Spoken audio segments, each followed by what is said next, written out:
DTI fam, what's good, baby? Your boy completed his first ever marathon last week, not even a week ago, and it was a exhilarating experience. And I want to talk to you guys today about just challenging yourself and doing things out of the ordinary, and realize that small habits compound daily.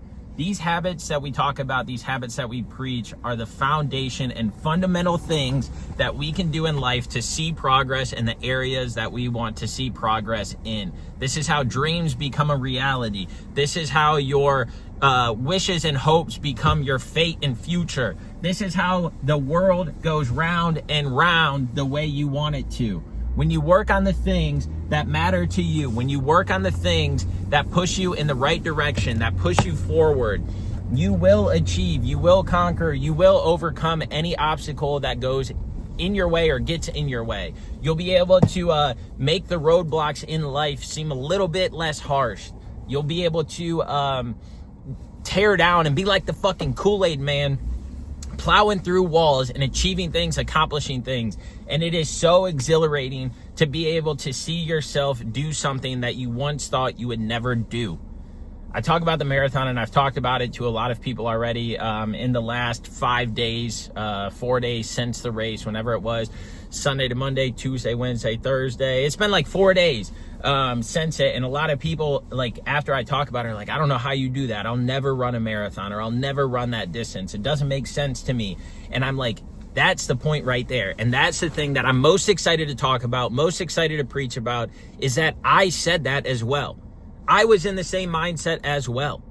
I'm never running a marathon. I'm never doing a half marathon. I'm never doing a 70.3. I'm never doing a Spartan race. I don't like running. I don't like running. But guess what?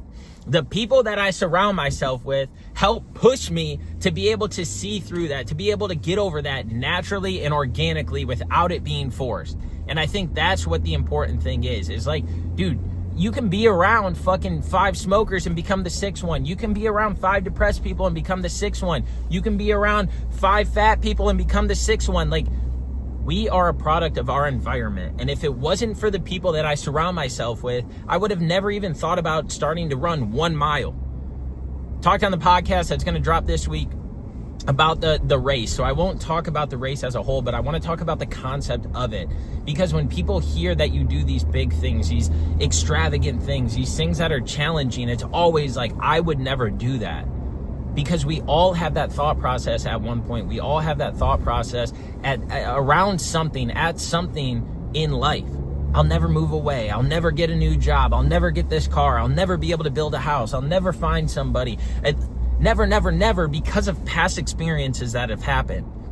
But when we can latch on and really hone in on those bad things that have happened in life, stuff that our parents did, stuff that our siblings did, relationships that we were in, fucking failed jobs that we got fired from, financial problems that we got from being in credit card debt, failing a test in college, all of those things are trials and tribulations in life to make you better and to make you see things from a different lens. Failures and challenges are not bad things. Society has just pinned them as bad things, so we automatically think, fuck, I gotta keep talking about it. This is why, tough subject, but this is why I hate fucking therapy. This is why I'm like, therapy might not be that great. Because it's like, let's talk about our problems, let's talk about our bad times, and keep bringing them up and bringing them up and bringing them up. And I'm not saying don't bring those up. I'm not saying to internalize things. I know what it feels like to internalize things and how you can go down that dark path by internalizing them. I didn't talk about my dad passing away. I didn't talk about my struggles because I'm a fucking man and I can't. Well, guess what? Not talking about it got me into that dark place. And I finally, for myself, and I say finally not as in like people need to experience this and see it, but that wall finally came for me. And I got to that dark, dark place in Dallas, Texas, that I've preached about, that I've talked about. And I look at that, and then I look at my journey from that point to where I'm at now, and the happiness and the joy and the perspective that I have on life. Not that I got to keep harping on these bad things, not that I got to keep shining light to them, but I was able, and I'm able to find ways that when hard things happen in life, to use those as an advantage, as a learning point, as a new way of thinking, as a new way to approach life. Because when you can conceptualize that thing that has happened to you, that weighs on you, that, I wish I would have never done this, I wish I wouldn't have acted this way, I wish I wouldn't have said these things, like, life goes on. And it is what it is at the end of the day. But it is what it is when you focus on the right things. So if you get in an argument with somebody, if you fail at a project at work, if you go after your dreams and try and start a business and it fails, it's okay. Because you learned during that. And if you can take those lessons away from what you learned and actually sit back and digest what happened and what's going on, you'll be able to leverage that as power. You'll be able to leverage that as happiness. You'll be able to leverage that as learning, developing, and growing. But it just depends on what route you want to take, what thought process you want to take, how you want to interpret that into life right now. And when you can take the positives out of it, even if there's not many positives, you can look at the overall situation and be like, this is what it's teaching me. This is what I'm learning. This is what I'm now doing. Then you're going to go so much further in life, and you're going to be able to see things through a different lens. And so I'll tie it back to the marathon, where I was like 4 years ago, I was like, I'm never running a marathon. You and Tone and everybody else that runs these things are crazy. I'm never doing it. I hate it. I hate it. But I surrounded myself with people that kept doing it and kept showing up for themselves and kept honoring the discipline and commitment that they made, not only to their body, but to their mental, to their personal goals, to their dreams, goals, and aspirations. And they were painting this picture in front of me where it was like, you know what, I'll go out and get a mile with you. I'll go out and get 3 miles with you. But the importance of habits are that they stack on each other. And so we've talked about compound interest and how that's so important, not only from a financial standpoint, but from a physical, a spiritual, a mental, a professional standpoint. And when we go through work and we go through life, we have goals. We have deadlines, we have all these things that we have to meet. And in the beginning, we can't think like this job's I'm going to do this with ease one day. But as you go through training and you put in those repetitions day in and day out, the job becomes a lot easier. Your mindset around it doesn't have to think as hard because now it's familiar, it's known, because you put in the time, you put in the habits. And so I want to ask you, like, how are you putting habits into your life to progress it, to move it forward, to reach those goals, dreams, and ambitions that you have for yourself? How are you going to take those to impact the world, to impact your life, to impact your future? And so for me, 4 years ago, I am not lying when I tell you guys this. I literally could not run 3 miles without stopping because my legs and my knees hurt so bad. And just this past week, I conquered the biggest on foot physical goal that I had. And it was to run a marathon. And it's all because of the people that I surrounded myself with. I got in this space. I met more people. I met the tribal people that motivate me. I met the do hard things people that motivate me. I met people online that motivate me. And I'm like, you know what? Let's go, baby. Running became easier. Then next thing you know, I signed up for a half marathon. It was super freaking hard, but I did it. Then I signed up for Spartan races. And I signed up for a 70.3. And lo and behold, I signed up for a marathon. And I did it. And when I was running that marathon, the first 13 miles were the course that I already did before. And the things that were hard in that course when I did it first were easy when I did it this time. Because I practiced. It was repetitions. I put in the reps. Now, I didn't train a traditional block for this marathon. But I've trained over the last 4 years because I've been putting the action in place on a daily, weekly, monthly basis. And it's compounded to be able to let me do that physically, to be able to let me do that mentally. Because running is not just a physical fucking feat. It's a big mental one as well. I was coasting mile 1 through 13. Then when I got to mile 14 through 17, it was a slow incline up the entire time. My quads, I'm like, fuck. But I never had the mental thought, like, I'm going to quit this. It's just like, it's hard right now. And then mile 23 came. And that's where I learned all the lessons. Mile 23 through 26, I was in the pain cave, both physically, mentally, emotionally, drained.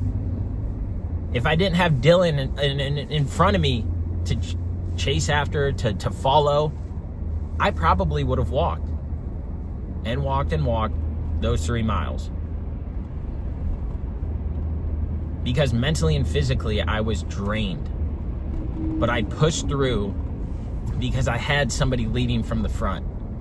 Somebody that I looked up to in this space. Somebody that I take away a lot of ambition from. Somebody that I take a lot of lessons from. Somebody that I see doing it. So it motivated me to keep going. And he's only a couple steps ahead of me. But I had him to lead me to the finish line. To not stop. To not quit on myself. To not give up. And I was able to cross that excited, amplified. And if you guys haven't seen the pictures are fucking amazing. I'll try and put one in here so that way you guys can see them. But like, he's like, dude, let's sprint the finish line. I'm like, bet. And then we went through the race a little bit more. We're having fun. And then he was like, you know what? Jump on my back. I was like, fuck yeah, dude, let's do that.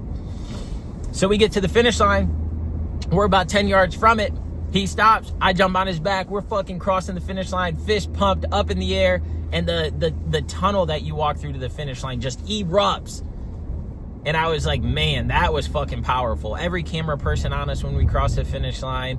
Everybody coming up to us, giving us high fives. And it was so cool just to see the progress that I made physically, mentally. To see that finish line and to see things through. And we talk about the journey, and the journey is what's important. But crossing that finish line is just like a sign of like, let's go, you did it. And so even though I don't focus on the finish line, there is a reward at the end. And so we cross that finish line, but now it's like, bro, what's next? What are we doing? How's this? What's life? What did I learn from it? What am I taking from it? And that's what I want you guys to start doing, is challenging yourself both physically, mentally, spiritually, professionally, relationshiply in 2026. Because the new year's coming and we all wait till the new year to start. But I'm telling you to start right now, because what you take out of these hard feats, these hard endeavors, is so powerful, and it'll take you to what you want to achieve and accomplish in life. So I'm going to leave it at that. I'm going to let you guys fester on it, but we're going to keep talking about this concept of just doing hard things and challenging yourself, because the reward at the end through the habits that you place in your life on a daily basis, those are the things that are important, because it's compound interest and you see the results from it over time. So we can't have the instant gratification thoughts that we want in this world. You just have to realize that the things that you're going after and doing are working towards something. And when you can realize that, then you can internalize things differently, and you can take all those hard things in life that you failed at, or that were challenging, or that somebody, put in your head of good, bad, ugly, whatever it is, and you can grow from those. And so I'm going to challenge you to just start looking at life from a bigger perspective, a bigger identity, a bigger picture, where things take time to get over, things take time to work at, things take time in order to see the results that you want. But when you start today, and that starts compounding on each other throughout the year, you'll realize that you're starting to win the years instead of just winning the days. And all that compounds to see the glory and everything that's so magical about life and what you're capable of. So go out there, challenge yourself physically, mentally, spiritually, financially, relationshiply, professionally, all of those things. And start enjoying life while we have it, baby. Soak in God's medicine. Get out there and just make your dreams a reality. And that's by doing the little things every single day. That's all I got for y'all. Much love. Hopefully you're having a great week whenever you're listening to this. And just keep going. Don't stop. Do it for you, nobody else. Much love. Have the desire to inspire. We'll talk next week. That's all I got for y'all. It's on.